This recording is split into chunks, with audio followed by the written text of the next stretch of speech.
AP రవాణా శాఖలో 1995లో అతను కానిస్టేబుల్గా డ్యూటీలో చేరాడు. 20 ఏళ్లు గడిచేసరికి అసిస్టెంట్ మోటార్ వెహికల్ ఇన్స్పెక్టర్గా ప్రమోషన్ పొందాడు. మరో 10 ఏళ్లు గడిచేసరికి అవినీతి అనకొండ అయ్యాడు. కృష్ణా జిల్లా రవాణా శాఖ అధికారి కార్యాలయంలో ఏసీబీ సోదాలు చేస్తే పట్టుబడిన ఏఎంవీఐ అవినీతి చిట్టా తీస్తే కళ్ళు బైర్లు కమ్ముతాయి. సదరు అవినీతి అధికారిని రిమాండ్కు తరలించారు. ఇప్పుడు నో కాస్ట్ కాఫ్ సిరప్ తో 60 రూపాయల విలువ గల ఇన్హేలర్ పూర్తిగా ఉచితం. దెబ్బకి దగ్గు జలుబు మాయం. రెండు చేతులు కట్టుకుని నిస్తేజంగా చూస్తున్న ఇతగాడి గురించి సింపుల్గా చెప్పాలంటే కరప్షన్ కింగ్ అని మాత్రమే చెప్పాలి. ఏసీబీ అధికారులు ఏకకాలంలో పలు ప్రాంతాల్లో దాడులు చేస్తే ఈ సారువాండు చేసిన అవినీతి ఏ రేంజ్లో ఉందో బహిర్గతమైంది.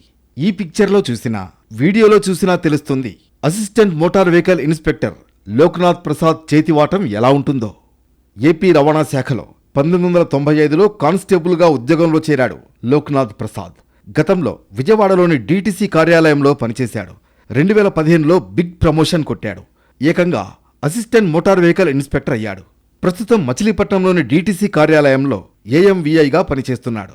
30 ఏళ్ల కెరీర్లో 30 కోట్లు కూడబెట్టిన ఘనాపాటి ఇతగాడు. కానిస్టేబుల్గా జాబ్ కెరీర్ను ప్రారంభించి అసిస్టెంట్ మోటార్ వెహికల్ ఇన్స్పెక్టర్గా ప్రమోషన్ కొట్టేసిన లోక్నాథ్ అవినీతి భాగోతంపై ఫిర్యాదులు రావడంతో ఇటీవల ఏసీబీ ఫోకస్ పెట్టింది. బుధవారం సోదాలు మొదలెట్టాక గంటలు గడిచే కొద్దీ బంగారు ఆభరణాలు, వెండి వస్తువులు, ఆస్తిపత్రాలు ఒకటా రెండా వెలుగు చూస్తూనే ఉన్నాయి. లోక్నాథ్ ప్రసాద్ అక్రమ ఆదాయాలతోనే 30 కోట్ల రూపాయలకు పైగా విలువ చేసే ఆస్తులు కూడబెట్టినట్లు ఏసీబీ అధికారులు గుర్తించారు. ఆదాయానికి మించి ఆస్తులు కలిగి ఉండడంతో లోక్నాథ్ ప్రసాద్ను ఏసీబీ అధికారులు అరెస్టు చేశారు. నిందితుడికి రిమాండ్ విధించింది ఏసీబీ కోర్టు.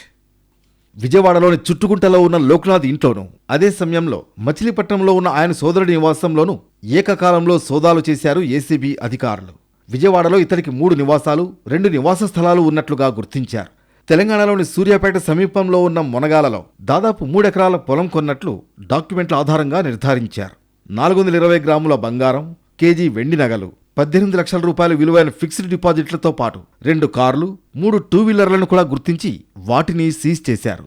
ఈ అక్రమాస్తుల విలువ 30 కోట్ల రూపాయలు ఉంటుందని అంచనా వేస్తున్నారు.